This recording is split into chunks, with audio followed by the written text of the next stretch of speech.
오늘 하나님 말씀의 제목은요, 신본주의 신앙으로 살라. 먼저 신본주의가 무엇인지 아셔야 되겠네요.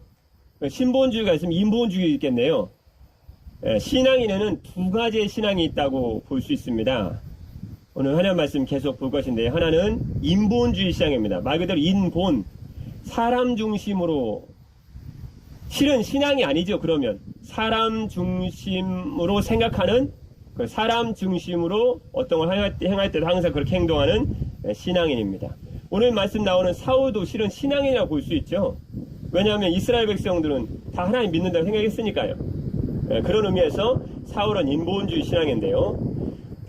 사람 중심으로 생각하는 인본주의 신앙이 있고요. 오늘 우리가 꼭 배우고 닮아가야 될 하나님 중심의 신앙생활인 하나님 중심의 신앙인 인본주의 신앙이 있다는 거죠. 참 놀랐습니다. 우리 신앙생활 다 같이 하고 다 천국갈 백성들 아니신가요? 근데 오늘 사무엘상서 9장 말씀에 사울의 삶을 보면요, 좀 우리를 굉장히 좀 놀라게 하는 부분이 나오는데요.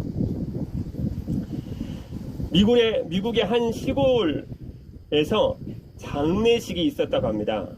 우리 장례식 보통 보면 이렇게 목사님들이 나와서 고인 돌아가신 분에 대해서 쌓아놓은 행한 치적이라든가 행한 일들을 이렇게 얘기하지 않습니까?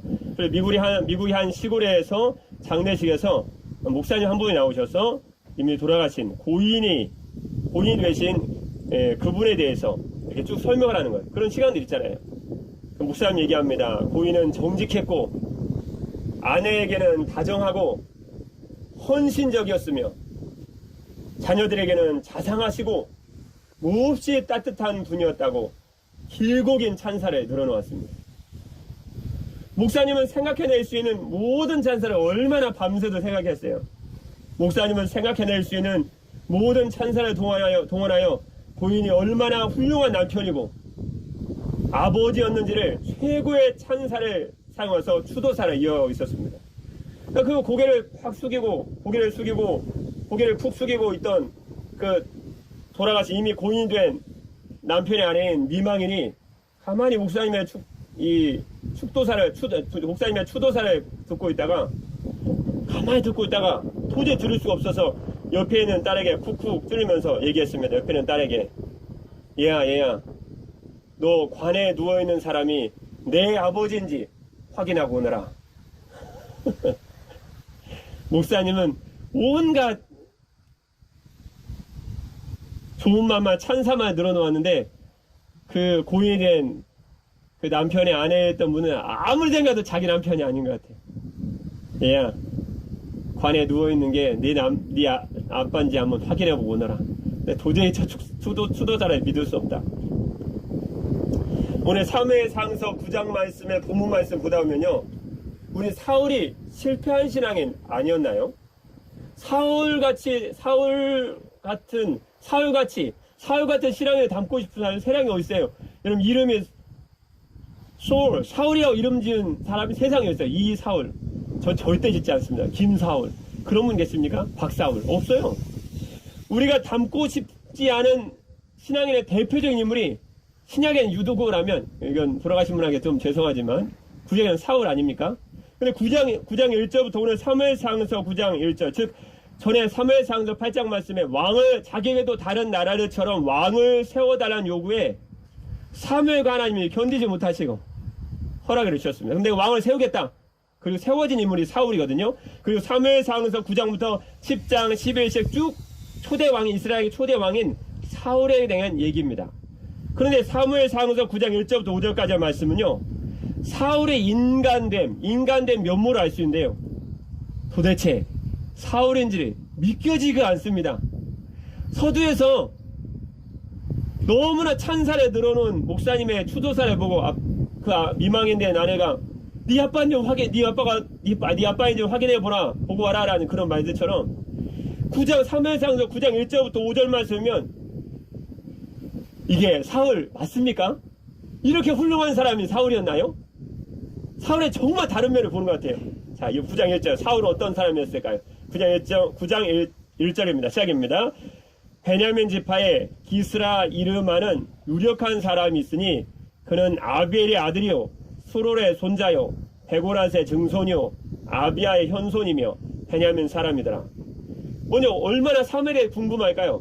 사무엘 궁금하죠. 너무나 찬사가 9장 1절에 나오거든요. 9장 말씀이에요.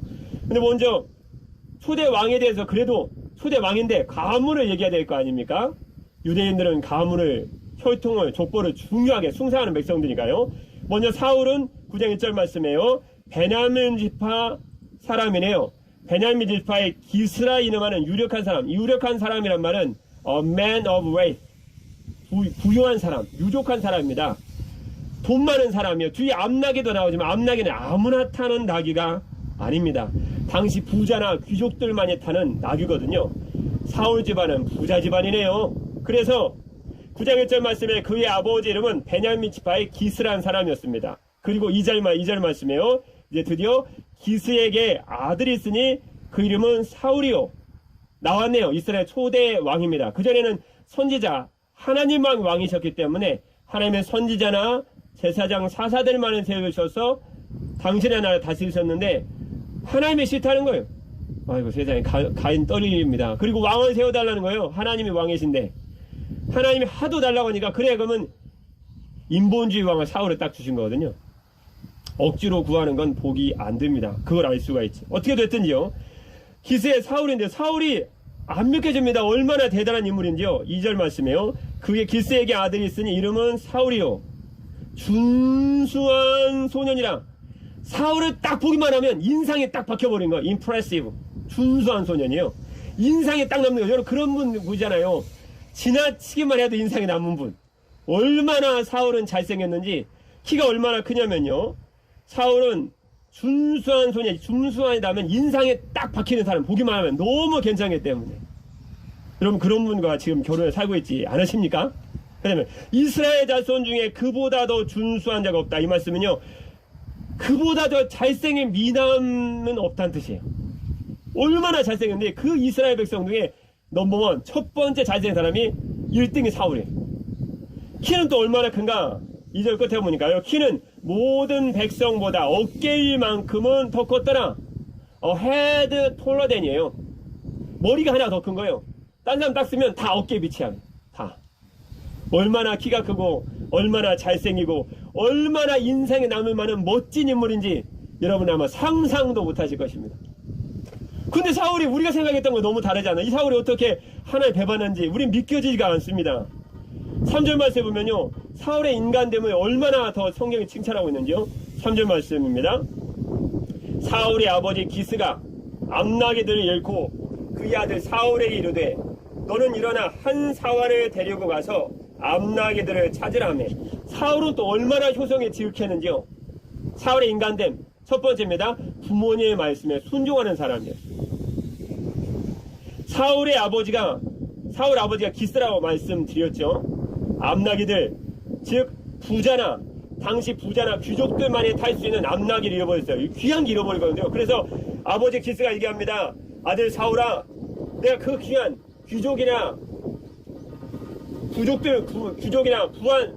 부자들만 타는 귀한 암나귀를 잃어버렸다. 내 아들아, 사원 한 명을 내가 내줄 터이니 그 사원 한 명과 함께 내 암나귀를 찾아와라. 그럼 부잣집 아들이잖아요. 안 갈 수도 있잖아요. 아버지 안 가요. 그럴 수도 있는데요. 아들이 얼마나 부모님 말씀에 순종하는지 4절 말씀이요.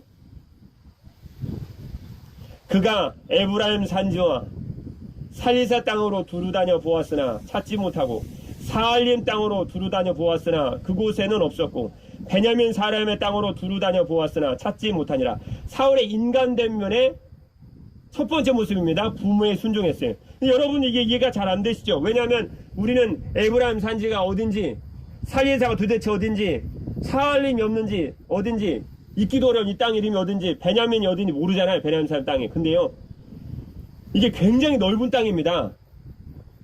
사울이요 그의 고향인 기브아를 출발해서 에브라임 산지 일대인 살리사, 사알림, 베냐민 땅을 샅샅이 뒤주는 거예요. 그런데 이 거리가요 약 40km를 긴 40km라는 긴 여행을 한 것입니다. 여러분 찾을 때요 저기도 없네요. 저기도 이렇게 찾나요? 그렇게 찾지 않죠. 저기 바위 뒤에 숨어 있는지 나무 밑에 숨어 있는지 샅샅이 찾아야 되냐요. 예수님께서 예전에 예수님 어리셨을 때 예루살렘 성에 가셨다고 돌아오실 때 갈 때는 하루 길인데 올 때는 예수님이 안 계시니까 3일 길을 찾잖아요. 3배가 걸린 거예요. 3배가. 지나간 길에 나귀가 숨어있으면 어떻게 해요? 나귀 없다고 그러고 숨어있으면 어떻게 해요? 그래서 40km는 실은 100km가 넘게 실은 걸어 다니는 거예요. 그 시간이 걸린 게. 에브라임 산지 일대는 살리사, 사알림, 베냐민 땅 일대를 아주 약 40km의 긴 여행길을 베냐민 지파 영토 남서쪽에 있는 5절 말씀 보면요. 숫담까지 아주 샅샅이 튀었습니다. 샅샅이 뒤졌습니다. 에브라임 산지 일대 살리사, 사알림, 뒤에 보니까요. 베냐민 사람의 땅, 또 베냐민의 남서쪽에 있는 숲땅까지 쭉 샅샅이 다녔습니다. 참 사울이 괜찮은 사람이네요. 그죠? 두 번째 사울의 인간대입니다. 5절 말씀입니다. 5절. 우리가 5절 한번 같이 읽겠습니다. 시작입니다. 그들이 숲땅에 이른 때에 사울이 함께 가던 사환에게 이르되 돌아가자. 내 아버지께서 암나기 생각 고사하고 우리를 위하여 걱정하실까 두려워하노라 하니. 실은요, 사울은요, 잘 보면 지도자로서의 아주 인격과 인품을 투루 갖춘 인물입니다. 부모님의 말씀에 순종만 한 게 아니고요, 부모님의 마음도 헤아려요. 5절 말씀 보니까 숲땅, 베냐민의 남서쪽에 있는, 숲땅이 베냐민 지파의 남서쪽에 있는 땅이거든요. 그렇게 추정하고 있습니다.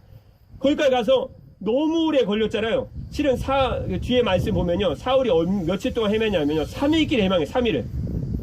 키로수는 40km지만 한 100km 놓고 돌았다고 생각하시면 돼요. 근데 5절 말씀 보니까 사울이 갑자기 암나기 생각을 고사하고 아버지가 자신을 걱정할 것 같은 거예요. 5절 말씀이에요. 그들이 숲땅에 이른 때에 사울이 함께 가던 사울에게 이르되 돌아가자. 우리가 이 암나기를 차지하면 이제 3일길이다. 내 아버지께서 암나기 생각은 고사하고 우리를 위하여 걱정하실까 두려워한다. 부모님의 마음을 이렇게 지극정성으로 행하려는 효심이 대단한 인물이라는 걸 사울이라는 것을 처음 아셨는지요?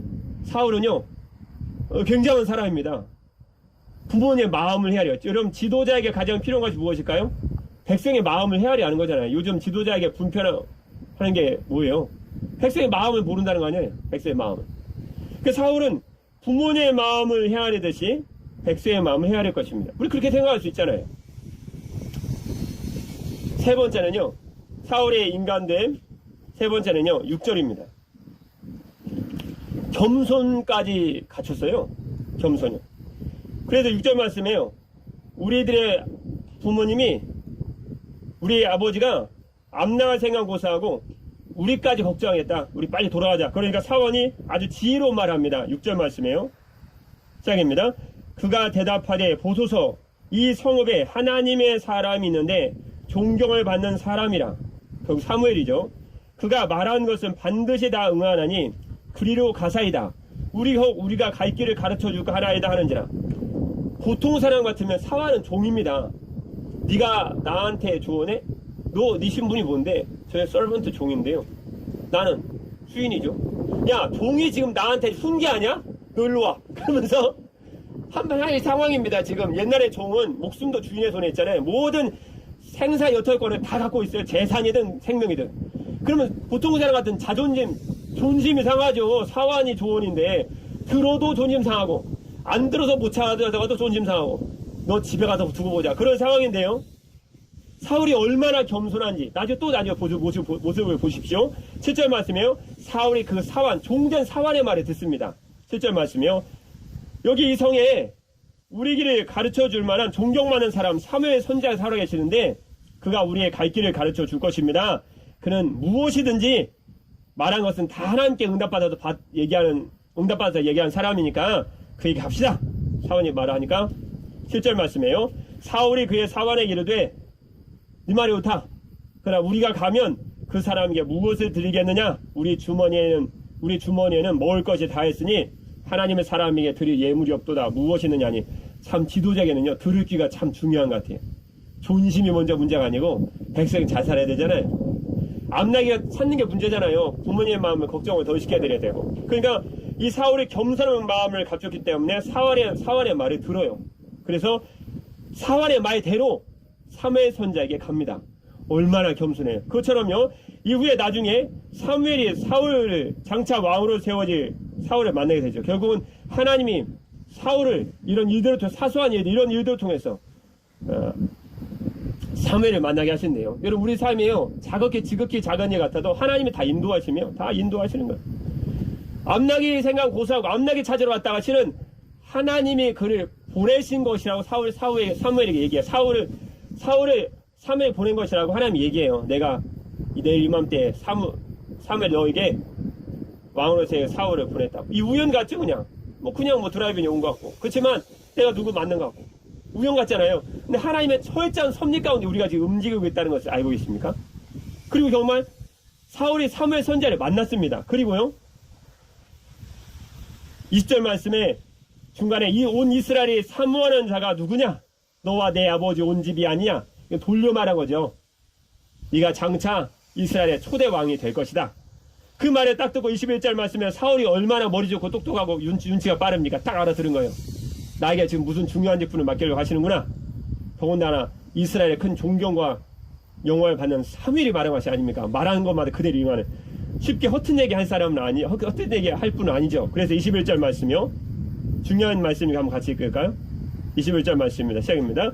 사울이 대답하여 이르되 나는 이스라엘 지파의 가장 작은 지파 베냐민 사람이 아니니까 또 나의 가족은 베냐민 지파 모든 가족 중에 가장 미약하지 아니하니까 당신이 어찌하여 내게 이같이 말씀하시나이까 하니. 사무엘의 인간됨이 얼마나 겸손하고 보십시오.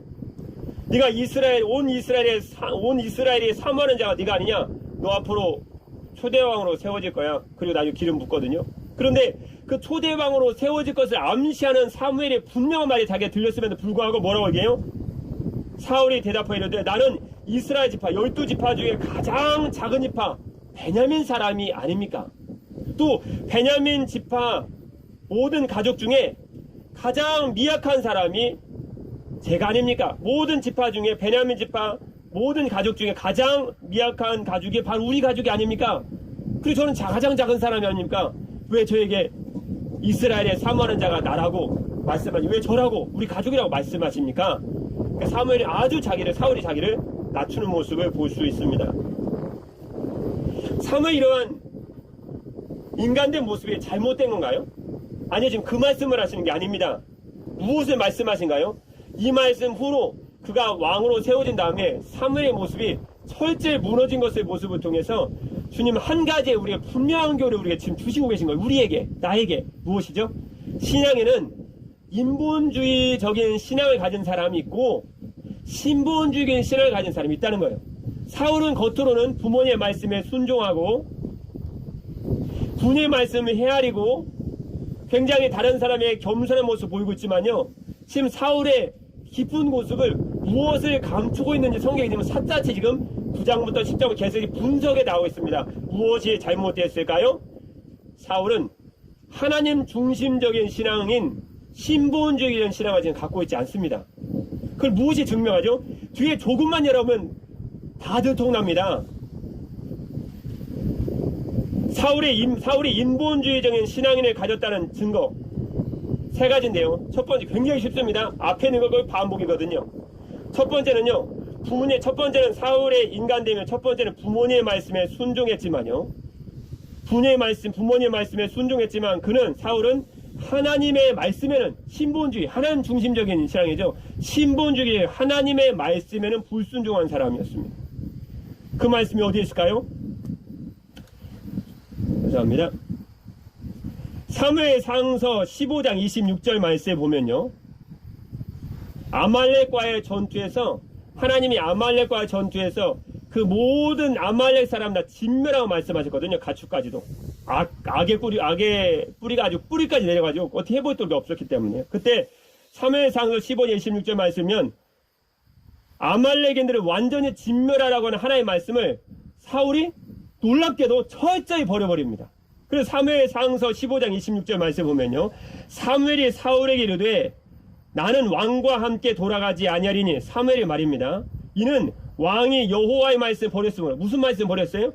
아말렉인들 아말렉 사람들 철저히 진멸하고 가축을 철저히 진멸하셨는데, 아가광도 왕도 살리고 가축도 좋은 것은 다 살리고 자기가 마음 드는 사람 다 살렸고 데려온 거예요. 그래서 사무엘이 사울에게 한 말이, 이는 왕이 여호와의 말씀을 버렸으므로 여호와께서 왕을 버려 이스라엘 왕이 되지 못하게 하셨음이니이다. 부모의 말씀을 순종하는 것이 옳지 않다는 것이 아닙니다. 하나님의 말씀 10계명 5계명 중에 내 부모를 공경하라 말씀하셨잖아요. 그것이 틀렸다는 게 아니고요. 그것이 틀렸다는 것이 아니고요. 그는 지금 인본주의 신앙이 아니고, 신본주의 신앙이 아니고 지금 철저히 인본주의 신앙으로 가고 있다는 거예요. 그러니까 그는 부모님의 말씀은 순종했지만 하나님의 말씀은 지금 철저히 버리고 있다는 거예요. 그래서 사울은 실패할 수밖에 없었습니다. 그는요, 사람의 마음을 아까 헤아렸죠. 그러나 그는 하나님의 마음은 알려고도 하지 않았습니다. 그 말씀이 어디 있을까요? 사무엘상서 13장 14절 말씀에 또 사무엘이 선지자, 그 당시 사무엘이요, 사울에게 한 말입니다. 지금은 왕의 나라가 길지 못할 것이라 여호와께서 왕에게 명령하신 바를 왕이 지키지 아니하였으므로 여호와께서 잘 들어보십시오, 그의 마음에 맞는 사람을 구하여 여호와께서 그를 그의 백성의 지도자로 삼으셨느니라. 백성의 마음을 헤아리고 부모의 마음을 헤아렸다는 게 잘못된 것이 아닙니다. 사울은 지금 인본주의 신앙을 가지고 철저히 신본주의 신앙이 아니라는 것입니다. 사람의 마음은 헤아리는 데는 열심히 했는데 하나님의 마음에는 안중에도 없었다는 것이죠. 그러니까 사울이 버림받는 거예요. 여러분, 신앙인을 잘 우리가 구별할 필요가 있습니다. 사울의 모습이 얼마나 멋있나요? 멋있죠? 여러분, 이 세상 사람들도요, 대해보면요, 정말 젠틀맨들이에요. 정말 멋진 사람들 많아요. 그럼 직장생활 많이 해보지 않았습니까? 저도 웬만큼 좀 많이 해본 사람 중에 몇 군데 해본 사람 중에 하나인데요. 주님 암성교도요, 정말 젠틀맨들이 많아요. 예의 바르죠? 생각도 얼마나 똑바른지. 죄송합니다. 가려고 믿는 자보다 나은 것 같아. 가로다 그렇지 않죠. 하지만 정말 그런 사람 많아요. 뭐 술도 안 먹고 가정 모범적이고 정말 괜찮은 사람 너무 많아요. 많은 정도가 너무 많은 것 같아. 사울 얼마나 멋있어요? 키도 크고 멋지죠? 이스라엘이 제일 잘생겼습니다. 부모에게 순종하죠? 부모의 말씀 순종하죠? 부모의 마음 헤아리죠? 거기다가 겸손까지 해요. 이런 사람이 뭐 있어요? 그러나 그런 인본주의 신앙인이었다는 거죠. 우리도 그럴 수 있다는 거예요. 스스로 속지 말아야 된다는 거죠. 내가 착하고 다른 사람 예의 바르고 다른 사람 대우하고 다른 사람만 좀 헤아린다고 그래서 내가 신본주의 신앙은 지금 아니라는 것을 주님 우리에게 지금 분명하게 사울을 통해서 말씀해 주고 있다는 것을 우리 신앙의 경종으로 받아들여야 될 것입니다. 많은 사람들이요, 내가 교회 좀 나오면 구원받을 줄 알아요. 천만에요. 그렇지 않아요. 그 사람 마음에 하나님 중심적인 신앙, 하나님을 최우선시하고 하나님의 생각을 내 마음에 헤아려서 내 마음에 품기 원하고 주의 나라를 소망하지 않은 영혼은 교회 100번 나고 1000번 나와도 구원받지 못한 영혼입니다. 인본주의 신앙은 지금 구원받지 못한다는 걸 지금 말씀하시는 거예요. 9장 말씀 사울이 초대왕으로 세우셨을 때요, 사울이 멋진 면들을 왜 주님이 계속 부각을 시킬까요? 결국은 조금만 지나면 사울의 신앙의 허점이 얼마나 많다는 거죠. 사울의 잘못된 신앙의 허점이 철저하게 드러나거든요. 밝아봐서 모습으로 드러나요. 처음엔 속였는데 그 다음부터 안 된다는 거예요. 사람 앞에는 겸손할지 모릅니다. 그러나 그는 하나님 앞에서는 자신은 철저히 높이는 마음에 숨은 교만을 품은 굉장히 교만한 자였습니다. 그게 어디에 나와 있을까요? 사무엘상서 또 15장 말씀을 가보면, 15장만 가면 사무엘상서 15장 12절 말씀은 그게 나와 있습니다. 사무엘이 사울을 만나려고 아침에 일찍 일어났더니 어떤 사람이 사무엘에게 말하 이르되, 어떤 사람이 갑자기 사무엘이 사울을 찾으거든요. 사울 왕 어디 계시냐? 어떤 사람이 쫄쫄 오더니 사무엘이시요 사울이요 갈멜이라는 곳에 이르러 갈멜에 이르러 자기를 위하여 기념비를 세우고 오는데요. 하나님께 영광을 드리는 다윗이나 그 여타 바울이나 그런 신앙인들과 사울이 절대 다른 것은요, 사울의 신앙은 지금 철저히 지금 인본주의입니다. 사람 앞에서는 겸손한 채 쓸지 모르지만요, 사람은 속았을지 모르지만 그는 결국 자기를 위하여 기념비를 세웁니다. 자기를 기억해달라는 거예요. 그래서 사울은요, 사무엘상서 말씀을 전체 철저히 다 읽어보면요, 사울은 한 번도 하나님을 나의 하나님이라고 고백한 적이 없습니다. 한 번도. 그러면 제가 다 찾아봤는데요, 그러면 도대체 하나님을 사울은 어떻게 부르는가? 사울이 하나님 부를 때는 꼭 쓰는 단어가 있어요. 당신의 하나님, 그렇게 불러요. 우린 두려워서 못 부르는데 사울은 뻔짭니다. 진짜 어떻게 그런 얼굴을 사는지. 자기는 신앙이라고 얘기하고 하나님을 섬기는 유대인들 아니면 이스라엘 백성 아닙니까? 그래서 자기는 하나님을 한 번도 나의 하나님, 나의 구주라고 고백한 적이 없어요. 그는 철저히 인본주의 신앙을 살아갑니다. 그의 신앙은 결국 어떻게 되었을까요? 결국은 그의 신앙은 비극적인 결말을 얻게 되죠. 그는 결국 자살을 하고 합니다. 3회상서 마지막 말씀에 넘어가 보면요, 결국 이스라엘 블레셋과의 전투에서 그는 패하고 결국 자기 칼 위에 엎드러짐으로 그는 자살하고 맙니다.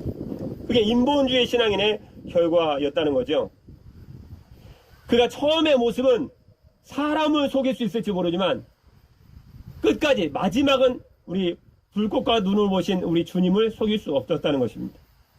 그럼 신앙에는요, 그래서 그것이 중요합니다. 내가 사람을 바라보는 거 그거 전혀 중요하지 않습니다.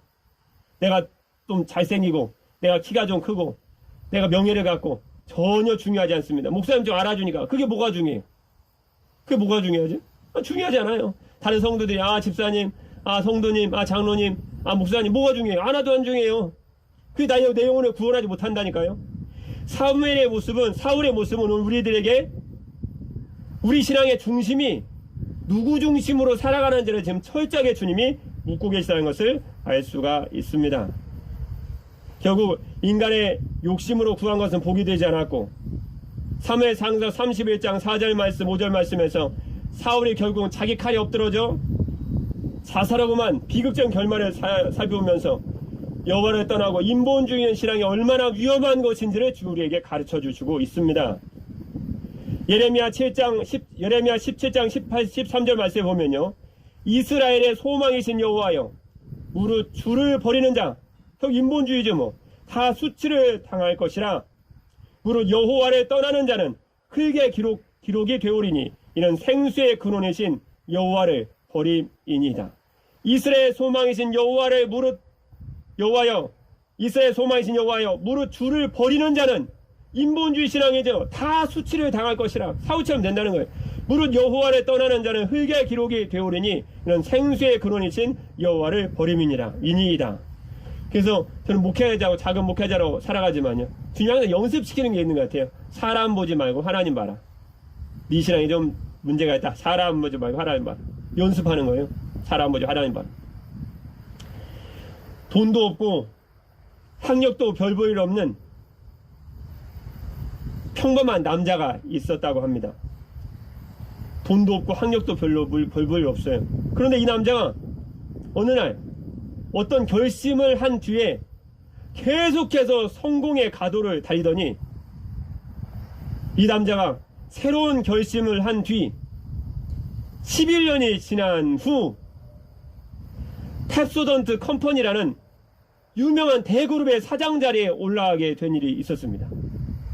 그 사장에 취임시킨 사람들 너무 놀라워하잖아요.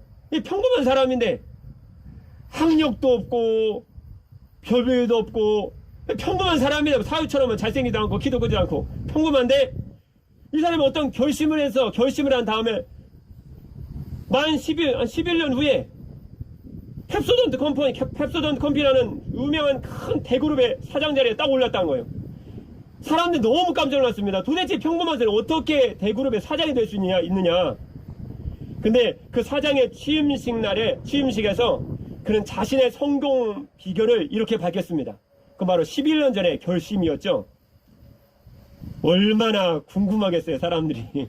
저 사람처럼 짧은 시간에 승승가도 막 성장 가도로 달렸으니까 얼마나 궁금했어요. 귀를 쫑긋 세우고 막 성공 비결을 알려준다니까.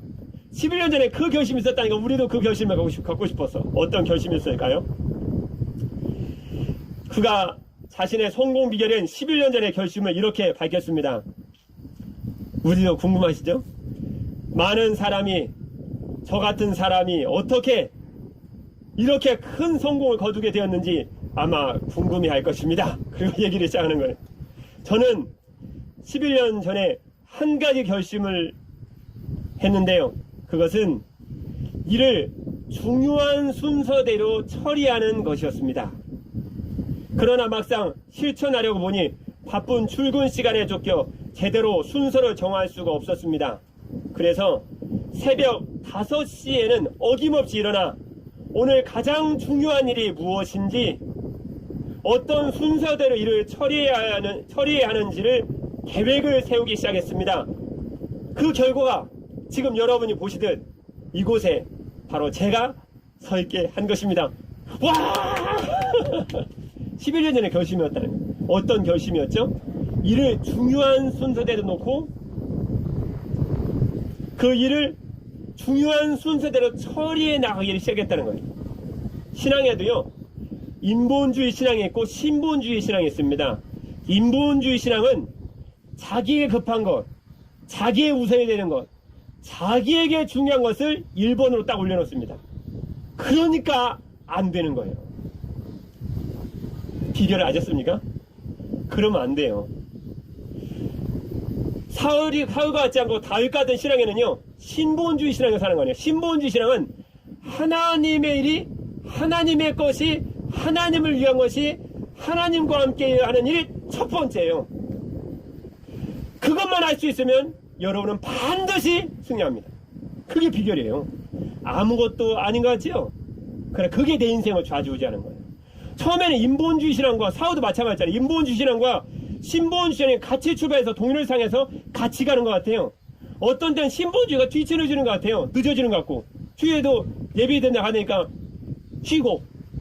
그런데요, 이게 시간이 지나가고 가다 보면요, 우리 인생의 가장 중요한 일, 신본주의 신앙으로 살아가는 일, 하나님의 일, 하나님의 것, 하나님의 위한 것을 내 인생의 가장 첫 번째로 놓고 그 일을 위해서 기도하고 그 일을 위해서 하기 시작하면요, 여러분의 인생은 반드시 달라집니다.